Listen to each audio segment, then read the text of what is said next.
আপনার পরিচয়? রিয়াদ, তেজগাঁ থানা আছে। আপনার সাথে উনি কে? আমার ফ্রেন্ড। কিছু মনে করবেন না, আমরা আপনাদের একটু চেক করব। ওনাকে চেক করো।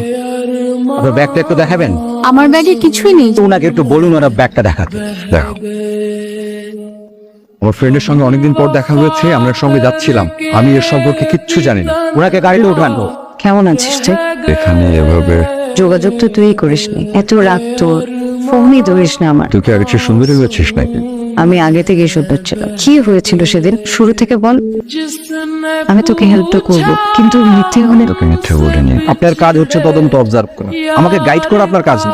কেন মনে হচ্ছে আমি আপনাকে গাইড করবো? আর আমি আপনাকে গাইড করার চেষ্টাও করছি না। আমার মনে হয়েছে তাই বলছি।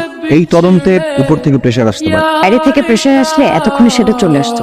আপনি হয়তো জানেনই না এসআই রিয়াদ আসলে কে। অপরাধী, পুলিশের চাকরির সহযোগিতা নিয়ে ড্রাগের বিজনেস করে। টাকার জন্য অন্তত এসআই রিয়াদ এসব করবে না। অভাবে পড়লে মানুষ কত কিছু করে। আপনার কি মনে হয় শিল্পপতি নিজাম সাহেবের একমাত্র ছেলের টাকার অভাব হতে পারে? হোয়াট? আপনি যার কাছে তদন্ত করছেন সেই এসআই রিয়াদ শিল্পপতি নিজাম সাহেবের একমাত্র ছেলে। এখন আমার কি হবে? তোকে তোর কথার উপর বহন থাকবে, ঠিক আছে? সেটা না হয় বুঝলাম, রিয়াদকে এই কেসে ফাঁসানোর কি দরকার? রিয়াদের বাবা অনেক পাওয়ারফুল, বুঝলেন রিয়াদ সাহেব, আজকে তদন্ত করার মুড নেই। সেদিন আমার থানা ডিউটি শেষ হয়েছিল সন্ধ্যার দিকে। এত প্রফেশন থাকতে ফিনিশিং। প্রফেশন তো মানুষের পার্সোনাল চয়েস, তাই না?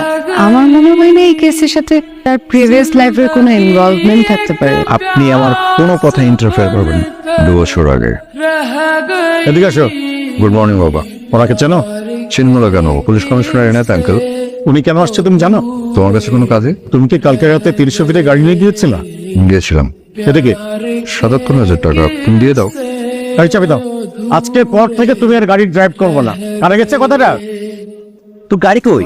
আব্বা বলছে যে নেক্সট উইকে একটা নতুন গাড়ি কিনে নেবে। ওরে দোস্ত, তোর কপালটা আমার দিয়ে, আমি একটু খুশি। গাড়ি তো বাদই দে, আমার বাবার কাছে একটা স্কুটি চেয়েছিলাম, স্কুটি তো দিলই না, উল্টা ঝাড়ি দিয়ে বসছে। আশ্চর্য, বাবার কাছ থেকে টাকা নেই কেন গাড়ি কিনতে হবে? চাকরি বা বিজনেস করে তো আমরা নিজেরাই গাড়ি কিনতে পারি। শোন বিপাশা, এসব বিজনেস আমাকে দিয়ে হবে না। আমার লাইফের সোজা গোল, হয় বাবার টাকায় আয়েশ করব, আর না হলে বুড়া কাউকে দেখে বিয়ে করে সেটেল। সুন্দরী মেয়েদের পরিশ্রম করতে হয় না, সুন্দরী মেয়েদের পরিশ্রমের জন্য মেলা লোক বহুত পরিশ্রম করতেছে। তোর কি কাজ জানিস? ওই বলদ পয়সাওয়ালা লোকটাকে খুঁজে বের করা। তোদের সাথে আমার এথিক্স মিলবে না। ভাই রে ভাই, ইউনিভার্সিটি শেষ করছি সেই কবে, এখন মনে হচ্ছে ক্লাসে বসে আছি।